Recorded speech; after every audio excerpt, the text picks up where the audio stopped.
All right. We're ready now to move on to the next step. This pumpkin and this pumpkin have both dried. They're ready to go on to the next stage. Make sure yours are dry too before you go on. I want you to consider doing the bottom first and then the sky second.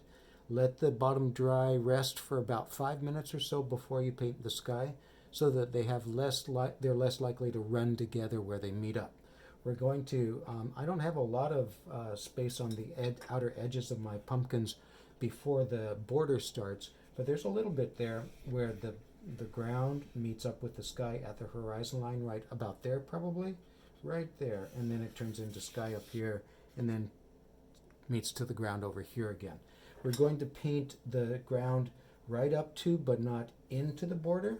And to get it started, once again, you're doing a wash in the ground first and then in the sky. So with clean water, please make sure your brush is nice and clean first. You can see I've already set up my paints. I've got yellow for the sky and green for the ground.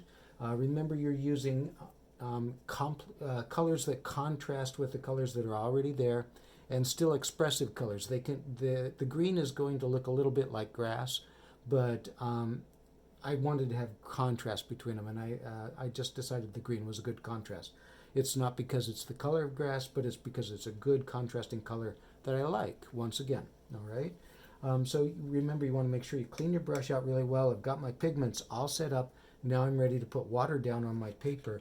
And when you do this, you just want to let the edge of your brush create the edge of the border, right? You're just painting the paper with water at this point, and you need to go a little bit fast. You don't want to put too much water on the paper that it puddles everywhere, but at the same time you don't want to put too little that it dries out before you start putting the pigment into the water. Remember, this is a watercolor wash again, and it can be a flat wash, although I don't recommend it since this ground is close to us here and far at the horizon line.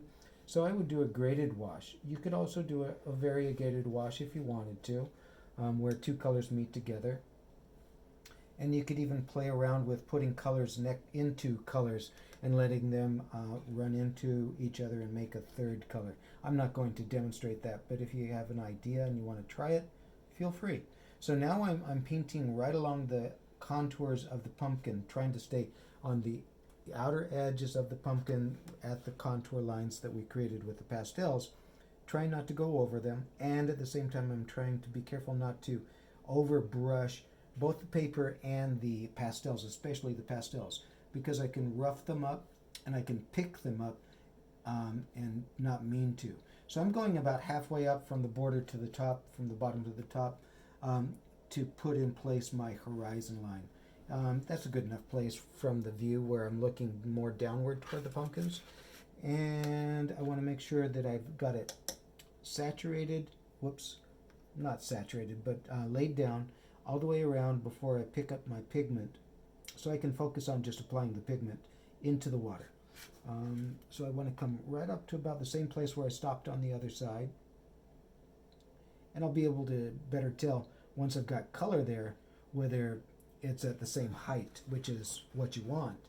Otherwise it's not going to look like the horizon line, or it's going to look a little bit awkward anyway. So one of the ways that you can tell is by tilting your paper and looking for shininess. Like I could see that it wasn't quite at the border line right there because it wasn't quite that shiny where it needed to go right up to it. All right, so now I tap out my extra water. Remember, it's always a good idea to have a clean towel to put off to the side that you can mop up if you need to. Now I'm ready to pick up my pigment. I'm going to put the green down below, so I'm picking up my green. I already made my pot of green here prior to putting water on the paper. It's really important. And I'm going to put it right along the bottom edge of the border, right? I'm painting my border in place again. You don't need tape. You don't need anything to mask it off or to cover it, to protect it, as long as you don't let the water and the watercolor run into the border, or you don't brush onto the border, okay? So this is a wash, right? It's got a lot of water in the pigment already, which isn't the wash. The wash is having water on the paper that you apply your pigment to and you let them run. I have a little extra water in my pigment just so that it's a lot lighter and more fluid. So now I can brush. I'm holding it up a little bit so it doesn't run down into the border on me, but I want to be careful not to tilt it too much that it runs into my pumpkins. All right, so I'm going to just brush it, let it run a little bit to where I want it to stop, right? So it goes right to about there, goes right up to the pumpkin's bottoms. You have to put it there sometimes, like the pastel lines that I put to show the cast shadows on the ground are keeping the pastel or the watercolor from getting next to the pumpkin. So you have to physically put it there to make it happen. Okay, like that. And once this is dry, it'll be a little bit lighter than it is, right now. Let's see, I went a little bit out of my area right there, and I'll show you a trick. I can mop it back up. All right, so a reminder, you can, I cleaned out my brush in my clean water, so I'm gonna have to get clean water again before I can paint the sky. So I'm gonna clean out my brush and then tap out the extra water from my brush. I'm not dragging it, I'm just tapping it out so that it's dry. And then I can come in and I can mop up a little bit where I went out of my border, if it's still wet. Now's when you get to tilt it and turn it and play with it to make it go where you want it to go, to make it do what you want it to do. You have to be careful of all the edges, right? You don't want to be looking at that end when it's running out of the border at this end. So you have to kind of keep your eyes on everything.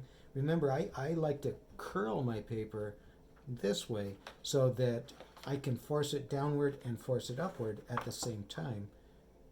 And then I can tilt it back, and I can tilt it this way to make it run that way and that way. And I'm not going to